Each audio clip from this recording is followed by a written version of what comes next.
Hi, and welcome to another episode of She Did So I Can. Today I'm delighted to be joined by the very lovely Hannah Edwards. Hi, Hannah, welcome to the show. Hi, Jackie. How are you? Very well, thank you. Excellent. So, let's start by sharing with the viewers where you're from and was there any standout moments in your childhood that stood you in good stead or played a major role into adulthood? I think that's a really great place to dive straight into, Jackie, because yes, my childhood absolutely formed who I am professionally today. I used to spend pretty much most of my Saturday mornings in my father's financial services brokerage. And he permanently had teletext on showing what was going on with the various share prices, what was going on with the markets. And after school, I would go into the office and I would see what was going on. And I think that young person, that young Hannah, saw that work ethic that my father had to sort of build this shop office, so to speak, that had people coming in off the street, wanting to know about personal finance, wanting to know about money. And I think that really sort of set me up. So I think observing my father's work ethic and the world of work and what it was like to run a team and be a business owner absolutely was engendered in me from quite a young age. Really interesting. But it doesn't necessarily mean that you had to be interested in finance. So that must have also been within you from a very young age. Yes, and interestingly, I didn't take it as read I was absolutely going to follow in his footsteps, in that I can remember positively discounting other career paths. So certainly for young listeners out there who haven't yet decided what they want to do, my advice would always be to anybody, look at all the various professions, look at the various sectors. And certainly I did consider the law and I did consider HR management by way of example. Right through school and university, I worked in retail and again, the sort of graduate schemes that were on offer. But that niggling aspect of finance, helping people with their finances, and really what makes things grow, underlying capital growth, whatever way you construct a portfolio. It was just something which I couldn't turn away from. Amazing. So you studied at UCL. And was it there that you absolutely made the decision, okay, finance is the career path for me? I think it was. And again, I really support the concept of going to university in London or going to a big city, because it's a real choice, isn't it? Do you go to a campus, more rural university environment that arguably is more pastoral or more nurturing? London is quite a big old place to go to as an 18-year-old. But it gave me that laser sharp focus that actually I'm quite near the city. So again, I would have lectures. Although I went to UCL and I read economics, we had lectures at LSE, we had lectures at King's. And again, you just felt so much more a part of the city of London. So for me, it really did cement the fact that that was the career path for me. Looking back to your days at university, is there anything you wished you'd known more about during the time you were studying? I think the beauty of university is its diversity. And the universities in the 50s, 60s, were such social champions of encouraging women. And so in no way, thank goodness, And so again, being a student in London, we were ethnically diverse, we were gender diverse, you never felt there was any barrier in any respect. And then, of course, when I did actually join the workplace, I did realise that there was perhaps a bit more of a gender bias in what was a front office role and what was a middle office or back office role. So I perhaps would have liked to have just been more aware of that before actually joining the world of work. Yeah, of course. I think that's very true of a lot of career paths, isn't it? Absolutely. But I mean, choosing London to do your studies or your further studies, further education, listen, big city, big world, cosmopolitan. It's perfect. I mean, you would not, if you'd stayed in a rural environment, have got that huge amount of knowledge that a place like London can teach you. And I believe that's quite invaluable experience. Absolutely. And certainly lots of work experiences I got to do out of term time. Therefore, it gave you that springboard so that I already had my graduate role before I'd even started my third year at uni. And so, again, that would be a big piece of advice I'd give to anybody. It wouldn't just have to be in finance, securing your work experiences and be really assertive and really outspoken that you're looking to secure a full-time role. And starting absolutely grassroots, coalface, bottom up, which is exactly what I did. Now, that would have been harder, as you say, if I'd been up in Durham. Yeah, sure. I mean, at what point did you absolutely know categorically that's the path I'm going down in university? Did you think, okay, I'm really loving what I'm doing. I feel it's me. It's my vocation. Was it university? Was it before? Was it when you left university? Was it a work placement? At what point did Hannah know that's it? I think, like any young person, as a graduate, you're enjoying the full fabric of living in a big city. Of course you are. The wine bars, etc. And why yeah, not? and you're making your social network. You You're are. building, you're fostering relationships. And certainly in my world, in wealth management, it is all about how you engage with people, how sure. people trust you. So again, I think you also want to be as well-rounded as you can. But I certainly had a number of different roles within financial services where I was learning more experience. But I think that moment where I thought, yes, this is exactly where I want to be, was on a broker training program that was predominantly male. And I can remember being the first person in that training program to be deemed as competent, let loose on clients. And therefore that recognition and also that quite competitive environment that I was within really gave me that sense of security in myself that I was absolutely going to be on the right path. Amazing. And you mentioned it was predominantly male. Have you felt, first of all, is financial services predominantly a male environment still? And have you ever felt that that's held you back, being a female within that environment? So I believe that I would buck the trend on, I haven't ever encountered any glass ceilings in any of the firms that I've worked for or been lucky enough to work for. If I was to write letters of thanks to people that have really made a difference in my career, I think nearly all of them are men. That's not because there are women that have done me wrong. It's just that I've thrived within a male-dominated environment, and never have I felt that that's held me back or inhibited my career. So for me, I haven't personally encountered biases, possibly because I've joined firms who are ambitious, young, also quite groundbreaking in different ways. Sure. And therefore, actually, they saw a credible young person and gender was irrelevant. So I don't always adhere to that school of thought when I've heard the female voice saying that they felt their gender is held back, only because from personal experience, I've only been hugely supported professionally. And actually, in some roles, they've probably fast-tracked or even really tried to champion my development because they've recognised that there might be some more subtle biases at play.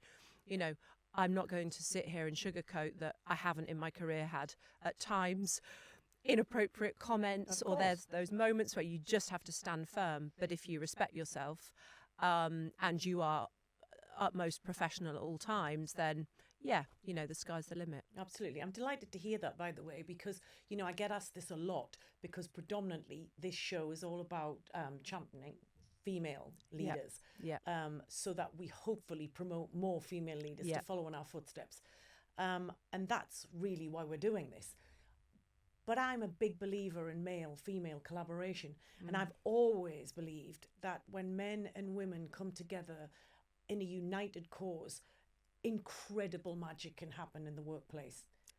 Yeah, agreed. And I think that diversity, certainly when I became the youngest and the first female board director of a previous firm, I believe that I added a certain type of dynamic. I had a different type of voice at the board table. I might approach things differently. And that's not just to say that because you're female that you're therefore softer or fluffier, or Not at all. actually I'm probably was probably one of the most direct board directors. But again, I still think it brings a different outlook from certain roles when you're trying to also bring on other people in the workforce and dealing with employment law, which is an absolute minefield, and Yeah. being respectful of where the world is heading. So absolutely, I think when men and women come together, when all walks of life come together, that's where the magic happens. Indeed, indeed. For anyone watching this right now, could be male as well as female, younger generation. How, if they're studying in university, what advice would you give to them about how they would know if they'd chosen the right career path for them? So if they've started working and they're a bit unsure, you've got to listen to those niggling questions when you're tossing and turning at night and you aren't at peace with something professional, and that's any profession. I think you've got to love what you do. Is You've that got like a gut reaction as well, though, Hannah? Or is it a thought process, or is it like a gut reaction, or is it a kind of combination that they would be feeling just generally ill at ease with what's happening? Yeah, I think the head and heart is always at play, isn't it? Whether Yeah. we're making a personal decision or a professional decision. And for me, information is power. Absolutely. So if you're at university and you think, oh, I definitely want to be an investment banker, or I definitely want to be a finance director, financial services is broad and all-encompassing. Reading outside the topic, speaking with people that are actually doing the role, trying to get real-time work experience, these are all the things that are going to help you make that informed decision. But essentially, if you are still not at peace or you're still not sure, well, maybe that also in itself speaks volume. Absolutely, absolutely. So you mentioned before you've been on the board of several companies, but you were the first female board member of one company and the youngest Yes. board member. What did that achievement mean to you at the time? I felt like it was a natural milestone and the right time in my professional walk. And that, boy, I had earned it from a number of firms where I'd been gradually getting more and more senior, lifting my head above the parapet. And if I look back to my 15-year-old self or my 18-year-old self, even my part-time roles, I was often selected to be, oh, you can be the team leader that removes the expired food on a food hall of a major supermarket, or you can be the beauty expert in that big exclusive luxury shop that we all know in London. I think I had been waiting for it for a long time. So for me, it was not without blood, sweat and tears, but it also felt like a natural moment. And I think if you are so hungry from a young age, that's why people, when they're young, start achieving stuff. It's because they start younger. And it's interesting, I was fortunate to go to a great school with some peers. It was an all-girls school with many girls that were far more academic than me and got far better results than me, but weren't all working loads and loads of part-time jobs. And, I started my career path much earlier than some of them did because they were still off travelling, figuring it out, doing a master's, and kind of really started to adjust to what they wanted probably 5+ years after I was already sort of firmly underway. Absolutely. So you felt you'd earned it, and you felt it was just recognition of where you were at that time. And so for all you were proud of yourself, it was like, yeah, I'm here because I'm meant to be here right now. Yeah. And I joke with my children, you'll be allowed a gap summer, as in natural summer holidays, and Yeah. then you've got to Get back on the crack on. horse. Yes. Absolutely. I mean, it is interesting, isn't it? I've always believed that, the more you work, the luckier you are. Because, that old adage, oh, you're so lucky. And really, actually, I got even luckier the harder I worked. Yes. And obviously, it's more experience. So the more you experience through life, the more you have to offer. And, every day is a school day.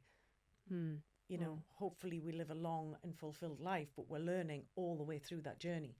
Yes. And I think that's when you've chosen the right career path because you still have that appetite to learn. Indeed. And I still love being taught stuff by people that are around me. Yeah, sure. Or having a really complex case, or having a new budget, or having a horrible set of regulatory change. And then as sort of rolling our sleeves up as a team and thinking, okay, how do we play the tape on this for our clients? And you wouldn't have that enthusiasm if you didn't love what you do. No, I agree totally. It's like, I was just talking to the taxi driver actually on the way here. And I said, you know, the one bit of advice I give to many people is try and do a career you love, because every day it doesn't feel like work. And if you can do that the rest of your life, boy, have you landed. Yes. You know? Yeah. And there's a balance, isn't there? I'm not sitting here sort of parroting that we should be living to work. You know, we are working to enjoy a great life.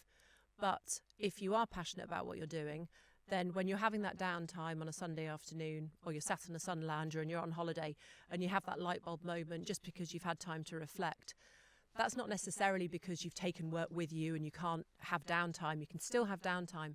But if you love what you do, it doesn't feel like work. It's just part of you. It's in my DNA. You know, absolutely. I love seeing my clients at the gym. I love bumping into people at the rugby. I'm okay meeting clients at the supermarket with my children because that's a different Hannah. That's donning the cap of, oh, that's mummy Hannah with her children. And actually, if they ask me anything about either their portfolio or something that's going on, I'm still going to know. I'm still then work Hannah, trusted advisor Hannah. And I don't mind that. Whereas I also respect, I've managed many people over the years who that's not their thing. And they don't want to walk into a social place and see a client. And that's fine. We're all But, different. you know, that's just the way I roll. Yeah, absolutely. Absolutely. Woman, man's world, you said that you haven't particularly come across bias within that backdrop.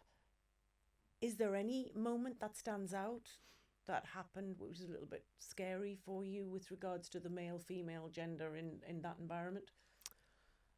Nothing hugely. I think as an older business owner now, what might have upset me more in my 20s or early 30s was perhaps just a bit of professional resentment by peers, which now I take as flattering.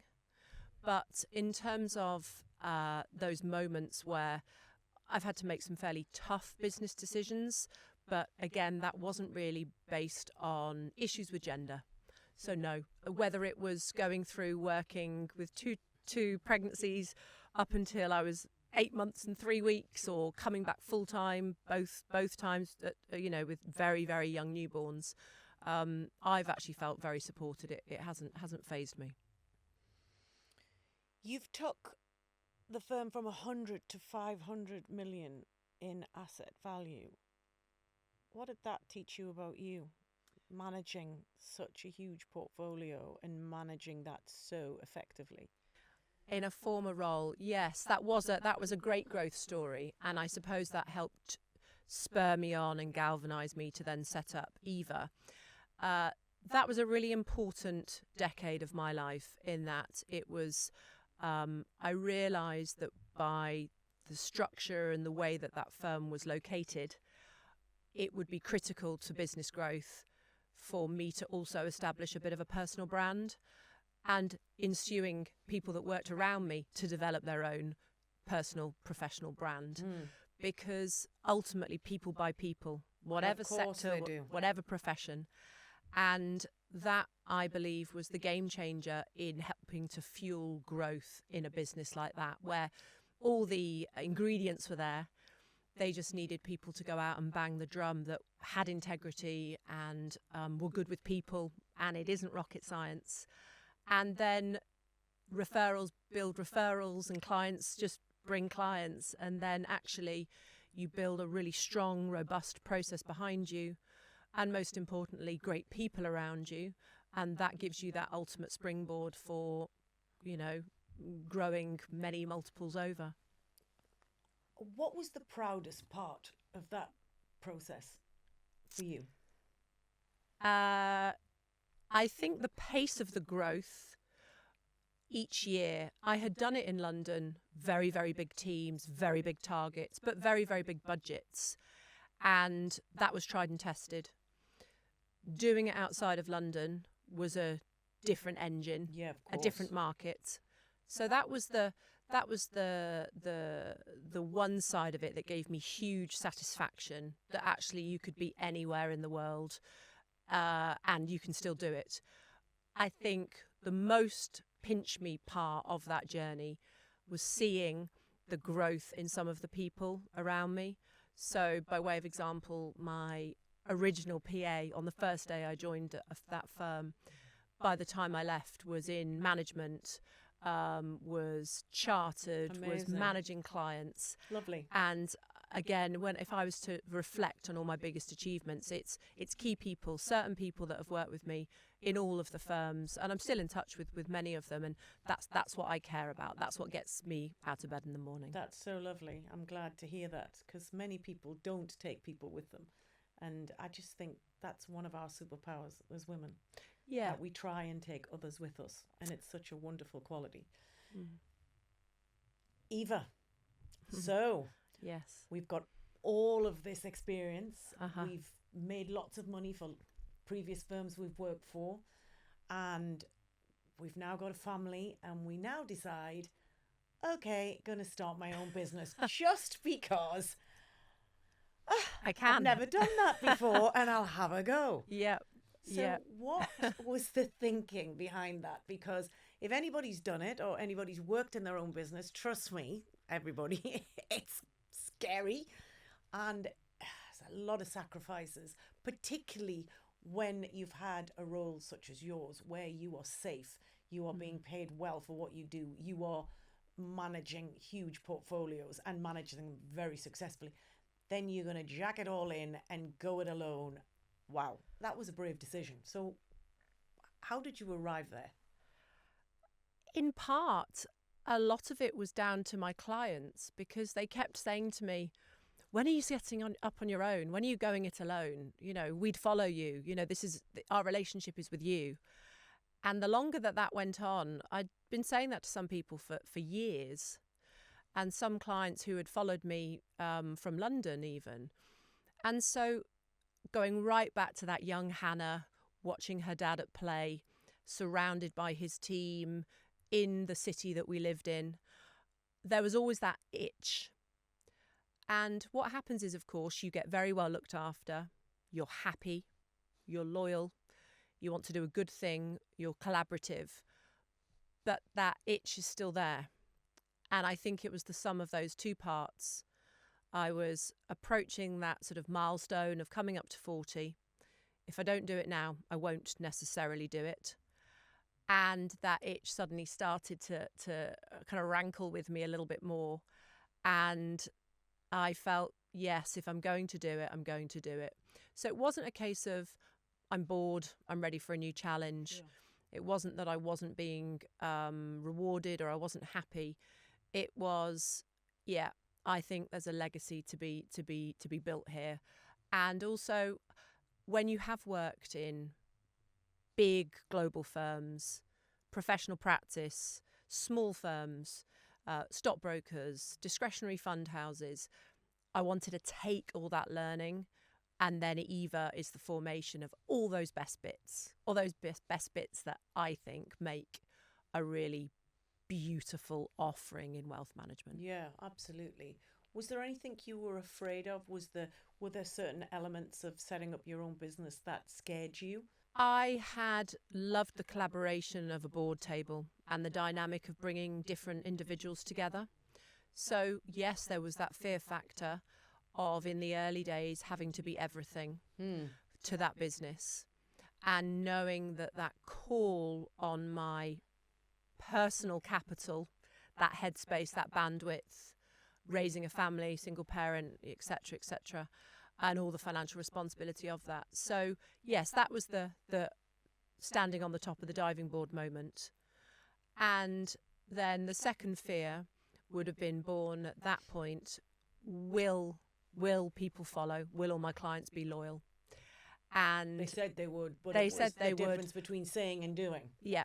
Yeah. Because it's interesting, I am so grateful. I mean, I adore my clients, but I'm so grateful to those ones that did follow in those first, when I was officially allowed to move them, which was, quite some time after, of course. But when those individuals did follow, it was still a relatively new business. Mm-hmm. And I was really lucky. The work started flowing in on the day I could operate, from referrers and friends of clients, etc., and all those sorts of things. But actually, for clients that come to us now, 6 years on, we're a really established business. Indeed. You started in 2020? Yes, started in 2020. Oh my goodness. Yes. It was at one point when I first took the premises on, I would stand in the front of the office, because for me, I always wanted us to have this presence within the city. And it's now, however many years on, we get work by people just walking in that have inherited, they've just sold a property, we've got our reputation, etc. But at that point, when we were in lockdown, it would be rough sleepers, sometimes knocking on the door, Deliveroo drivers, and me. And it was a really, time sort of stood still. Mm-hmm. And it gave me that quiet time where actually I could just beaver away. And I recognised that it was an unusual time. So actually, the fact it was an unusual time for me, because life looked very different, I was able to capitalise on it. Did you have a plan as to where you wanted Eva to be in 5 years hence, 10 years hence? And are your clients based across the UK? Are they from international? Are they international? I had always strategically wanted to have an Eva Worcester and an Eva London. Okay. I had always wanted to become a chartered practice, not just myself being chartered. I had always known that it was important to get the business over 100 million. I had always wanted to make sure I had a team of 10 or 12 people. And the only difference is that all of those things that I've luckily now achieved have happened a little bit sooner than when I looked at my very first business plan to the FCA to become directly authorised. I was prudent. Everything I do when I set out a plan for a client or for the business is underpinned by prudence, because I'd rather surprise on the upside than disappoint on the downside and not deliver. And I'm delighted that we got there slightly quicker than I thought we would, and that it's been end positive. Game, Hannah, with Eva? Are you going to sell Eva in the future? I mean, obviously, one never knows if you're approached or how you might respond. But in your mind, is that something that might be possible? For me, it is all about having a long-term business. And long-term, I've seen some of the most successful independently owned businesses be owned for hundreds of years, and they can pass through with management buyouts, giving equity to the next generation, family dynasty, my children coming into the business. There's a whole host of reasons why Eva, I hope, is set to stay for many, many years to come. In terms of the ongoing goal, for me, it's not about acquisition. It's not about having a war chest and going and having a national multiple office presence. It is about doing what we do really well. And for me, it's that family office style approach, so that when people don't necessarily want that huge global investment banking offering, we can offer something that sits in the middle. So we're very clear in terms of what Eva represents. We know what we're not, and we know where we fit within the world of bespoke, tailored private client wealth management. So you're already managing over 160 million, your portfolio. What do you see that growing to, or what would you like it to grow to, where you still feel that you're offering what you set out to offer? So for me, as we've gradually grown organically, I've simply invested in more great people and kept training people. Mm-hmm. So I've got some of the team that have now been with me for over 5 years. And so I see them fee earning, I see them building their portfolio of clients. So organically, I would imagine more of the same, so that we attain the 250, then we get to the 500 million. But for me, big is not beautiful within the world of wealth management. And I know I'm probably throwing some numbers around that might seem quite big to some listeners, but you know, within wealth management, if you've got anything less than 1 or 2 billion, you're still fairly boutique. You know, we're not one of the big national or international firms. So for me, it's just about consistent organic growth that's well delivered, so that yes, if I did have 800-900 million, okay, you might have 3 or 4 times the amount of staff, but at the same time, with all the really exciting advancements with technology and efficiencies, that doesn't necessarily correlate. Of course. So Hannah the person, who is she? And what's your passion outside of work? Do you have any hobbies? I think my 2 sons are my absolute motivation, my passion, my joy, my everything. I'm sure anyone that's a parent knows that's the reason why we get up in the morning. You know, they're the last thing I think about at night, the first thing I think about in the morning. And particularly having a son who's now at university, that change, seeing individuals grow up and move on. Amazing. But the passion still doesn't go away, and the worry just evolves. I wear a lot of hats, like many of us female entrepreneurs do wear, in terms of the mother hat, the friend hat, the daughter hat, the sister hat, the community figure hat, the boss hat. And that for me leads to a very rich, rewarding life. So yes, I'm a yogi, and I've practiced yoga for well over 15 years. Yes, I'm a foodie. Yes, I love really nice things to drink and eat. But essentially, the different hats I wear certainly keeps me on my toes. What gives you the energy? You know, bouncing out of bed in the morning. What makes you think, today's a new day, it's amazing? So what fuels that energy? I get a huge kick, whether it's someone in my team or a client, when you're taking them through something, whether you're just training or you're taking a client through a report, you're bringing some planning to life, or it's an annual meeting and you're just giving them the results. How have we done? Where are we at in terms of our plan, tracking back? When you see that individual get it, that light bulb moment of, this is how it works, or this has worked, that's why I will get out of bed doing this until I'm, in my opinion, well into my 70s, you know, because that is massively rewarding. And I think one of the dangers when you are a business owner who's also very much a fee earner, running relationships, is that you can get disconnected from the client. And ultimately, the client is our motivation. The client is my motivation. I do this because of the clients. If the clients disappeared and it was faceless and I was just running a portfolio, yeah, investments do. I love investments and I love the market, but it wouldn't be enough. I need the connection. I need the relationship. I need the trust, because then I can deliver. A big part of your personality seems to be about giving back and being empathetic with those around you. And part of that giving back is to your own community. Why would you say that is? Learned behaviour probably is a factor.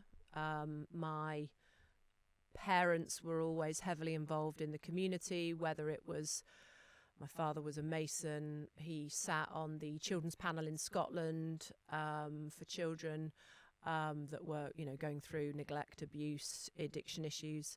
My mother travelled around Romania to go to the orphanages. She was involved in Glasgow City Mission, working with lots of people on the street.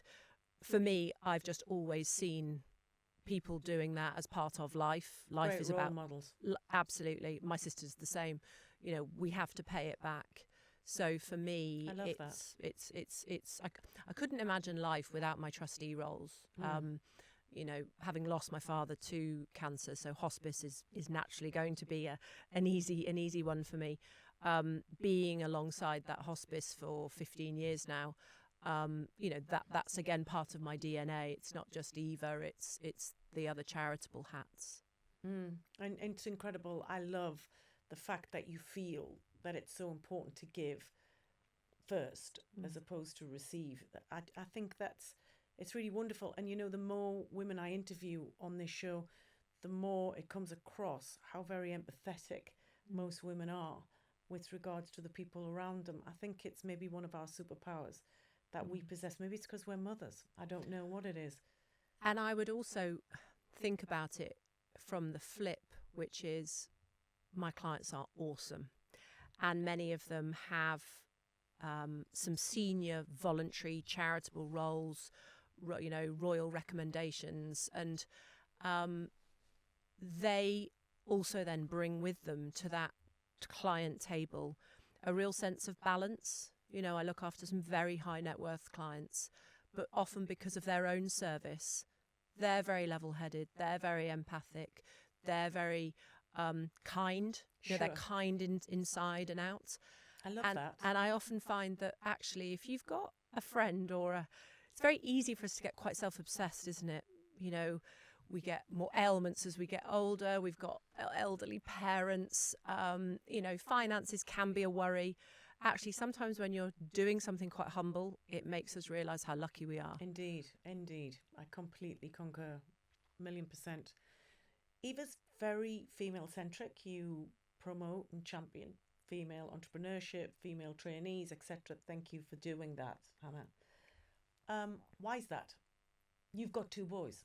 I think I go back to that point that if I was to write my letters of thanks to people that have truly touched me in my career and helped me progress, because they've been predominantly men, that's why I think I really want to bang the drum for getting more women into finance. And it used to be fairly simple. I would be at lots of investment conferences or professional body seminars, and the room was still predominantly quite male. And I just thought this has to change, because ultimately wealth management, whether you're a chartered financial planner, a chartered wealth manager, whatever you badge us as, we're still providing a professional service. So to become a chartered accountant, a chartered management accountant, a family lawyer, a corporate lawyer, that doesn't do any, they don't struggle to recruit women. And yet, actually, the qualities that you need to be, by way of example, a great private client lawyer is no different to being a great wealth planner. Strategy, numbers, common sense, good with people, articulate. So for me, that's why it's really important to try to attract as many women into this, and that women don't just see financial services as being, going right back to one of my very first jobs, more back office or middle office. How do we move great people from being more of a support role to being more authoritative and having more responsibility? And that's how we build women. How do we build that cohort of women to know that, look, your voice is just as powerful and arguably can be more powerful? What would your message be to any young females or females in their mid-career who are looking and who've always had a fancy for working with numbers and who are looking to make maybe a career change and are watching this episode? What would your advice to them be about how to get into this financial world, and how would they know that that was for them? What piece of advice would you give them? I think being as much of a sponge as you possibly can be. So doing as much research, reading, listening, attending, doing whatever you can to educate yourself on the world of wealth management and actually the different elements of what wealth management truly means. And then go for it, be brave, make that career change if indeed you're doing something really quite fundamentally different, because it is never too late. We are living longer. I think baby girls born in Norwich last year have got a life expectancy of 103 on average. Wow. Really? It's amazing. Amazing. So actually we have the ability to retrain well into our 40s, 50s. Hey, let's not put a cap on it.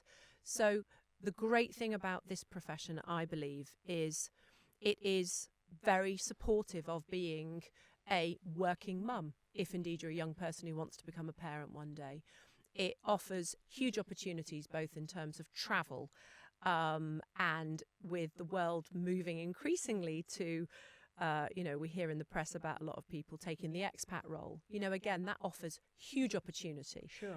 Sometimes I do say within my team, and Eva Dubai one day, which, okay, I'm not going to relocate to Dubai at the moment, but, someone in my team could. It's such a rewarding career path. Absolutely. What about misconceptions surrounding the financial services industry? This is something that I have spent my entire career probably needing to have a little bit of time with every new client that walks through my door. And that is how we allay the concerns, the entrenched concerns that what people like myself do is sometimes opaque in terms of what we're actually doing, what we're charging, what we're delivering for clients. So I think there are sometimes now still misconceptions that people are being massively overcharged, or that what's going on is not quite in the client's best interest. And I feel quite sympathetic for the regulator, for the FCA. And I think that there's been some big sea changes brought in just to really make things transparent, fair, and that the client is at the heart of what all wealth managers should be doing. So I think that's an increasing misconception, because actually there are very, very many great ethical male and female wealth managers out there who really do only have a client's best interest at heart. In simple terms, how would you define good financial management? Clear, fair, transparent in terms of everything that's being done for you, and tailored.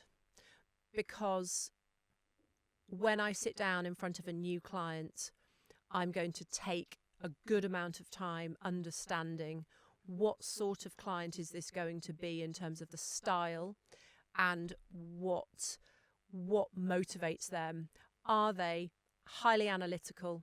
They want to take a deep dive into investments. They want to understand the technical, complex details of every single piece of recommendation that I make. Or actually, are they vulnerable, need huge pastoral care? The exact same level of technical work still goes in behind the scenes, but actually, if I tried to give them that level of detail, that would also not be in their best interest, because that could make them feel very uncomfortable. So I think how you assess and assimilate what your client needs from you is absolutely vital. Yeah, sure. So it's more of a tailored approach to each individual client. Yeah, absolutely. And that's why I sort of go back to that point about big is not always beautiful. I've taken on some very large 7-figure mandates where they've been looking at me up against a very well-known investment bank. And actually, when you lift up the bonnet in terms of what they've been recommended, it's still very cookie cutter. It's still there's 5 portfolio options, which one do you want, sort of thing. Absolutely. And that's not the way to run money. That's not the way to look after people. When you get big, a little bit like a speedboat and an ocean liner, a speedboat gets you to the same place. Maybe the speedboat can turn around and can change direction very quickly. An ocean liner, once it's on course, very difficult to move it. It's a great analogy. How you can ensure that your wealth manager is dynamic and nimble often is by making sure they're not too big and that they're independent. What's a common mistake made within your industry? Not necessarily by Eva, but an industry mistake. Interesting. I meet a lot of new clients through the course of a year, or I talk to a lot of people just by being out and about with people who are very open with me. And I think a common mistake that individuals make is to patronise the person. Don't ever make an assumption about a new client by the way they look, the way they talk, their background, because people can smell that a mile. They can smell that a mile off. I think that's great advice across the board. Yes. Yeah, never ever belittle a client. And I've had a lot of, and there is a gender bias here probably from my experience. I've found that more with my female clients, where they've maybe gone to meet 2 or 3 advisors and have just felt perhaps that they've been patronised a little bit. And that's a real tough one, because particularly if they've maybe gone through a life-changing event, they might have been bereaved, they might have got divorced, that suddenly single piece. The last thing you want to do is not feel heard. No, and it's like anything. It's how does your client know that you hear them, you see them, and you want to be right by them on the same side of the table. If you had to go back to your 21-year-old Hannah self, what advice would you give her now, having lived those decades? And would you do anything differently? I might say slow down. Yeah? I might say slow down just a bit, because I have operated at 100 miles an hour, and sometimes that might have been at the expense of maybe other things personally. But at the same time, I've taken the view of my life, never regret anything, because you just learn from things. When I also say slow down from an older self perspective, there's a real value in taking a pause and reflecting on what you've just achieved. And sometimes I think, probably due to personal experiences, I was just thinking, right, what's the next goal? What's the next goal? Where do I go? Sure. And actually, if That's a very entrepreneurial trait, by the way. Yes, yeah, because you just reappraise your goals, don't you? Oh, I've got that quicker. Okay, we'll go again. We'll go faster. Indeed. And the downside of that as well, from my older self, which I would say to my younger self, is you can then leave people behind, because if they're not at that same pace, and then maybe you might lose a good person. So I think it would just be just be a bit wiser in your pace and how you approach things, and be a bit kinder to your younger self, and just trust in the process. Because if you've got all the qualities, to any young person, if you've got all the qualities, you're going to be successful. And what does success look like for you, and how has success, and what has success come to mean to you? That's a really great question, which I think about a lot personally now from a reflection perspective. My younger self, success was about being recognised and about being considered as a star within your field. That recognition, that sense of achievement, that was success. Now I start to think success is actually about succession. So I love the fact that my team now at Eva, on a day like this, when I'm down having a lovely chat with you, the business is absolutely tickety-boo. Safe hands. In safe hands. It's a team. We are a team. We are successful because of the team and I. And to me, success, increasing success for me, will be me becoming smaller and smaller in that engine, and more mentoring, and still being the leader, because that for me is the ultimate accolade of personal success. I think one of the dangers you run when you are fortunately quite successful is it just all becomes about you. And you need a personal brand. In wealth management, you need a personal brand. But even people who are superstars, we're only superstars because of our team. Of course. And that for me is the as you get older, you almost can't do that when you're in your early 20s, because in some of the firms I've worked in, it's kill or be killed. You're climbing that ladder. You're climbing that ladder. And I also want to see that from my team. I want a hunger. You want that desire. You want that passion. Yes. You want that enthusiasm, because sadly, kill or be killed. But so what you're saying is success has meant different things at different stages of your career. Absolutely. I think it's really healthy just to keep taking a check on yourself. What are you valuing on many levels? And success, definitely, my interpretation of success looks differently. And also because as we get older, our health is our ultimate wealth. Indeed. As I say to all my clients, I often am actively encouraging clients to spend more, give it away, because we are on this earth for a precious amount of time. You do not want to be the wealthiest person in the graveyard. Mm. So, you know, there are so many more things you can do with your wealth to help others and help yourself. The gift of giving is probably one of the most amazing gifts that you could ever experience, in my view. For someone watching this that are having doubts, that are not sure about themselves, that worrying about starting a business, taking that leap to a different direction in their career, what advice would you give them? What would you say to that person if you were sitting having a drink in the pub, for example? I took some time when I was contemplating, do I decide to go it alone? So absolutely do not rush, even though there comes a point when you have to be assertive and you make that decision. And once you've made that decision, there's no going back. Take some time to really carve out, visualize, write it up, however you do it. Know who is in your ecosystem and what your business would look like. So if you were to go it alone and set up your own business, where would your work be coming from? You know, if it's wealth management, who would be following you? Who would continue to champion you?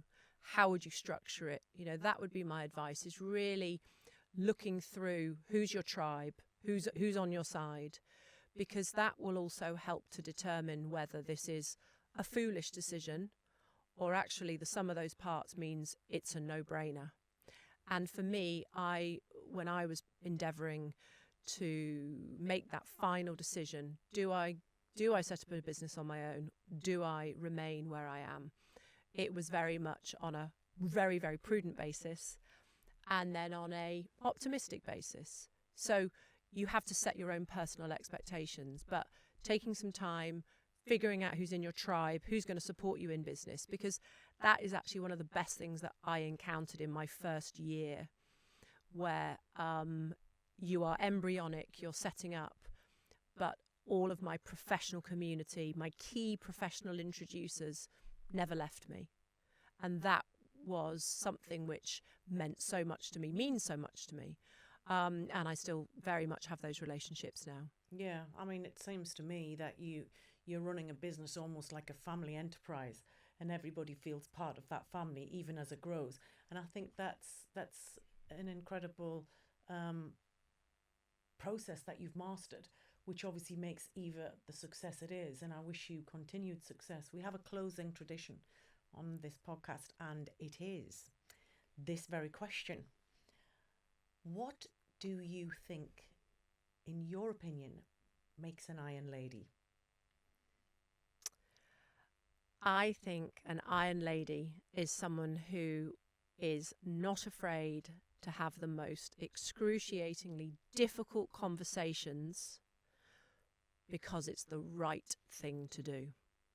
And over my career, I have had to put my neck on the line when I've just known something is not quite right. Something doesn't smell right. And that at times takes balls of steel. That would be my advice. And that would be your iron lady trait. Yeah, absolutely. Always, always speak from the heart and the head. Absolutely. Well, Hannah, it's hardly surprising you're running an incredibly successful financial services business, having chat with you today. I think it's amazing what you're doing. Please keep championing women the way you are. Please keep doing all the wonderful things you're doing. And thank you so much for coming on the show. Pleasure. Thank you. Thank you.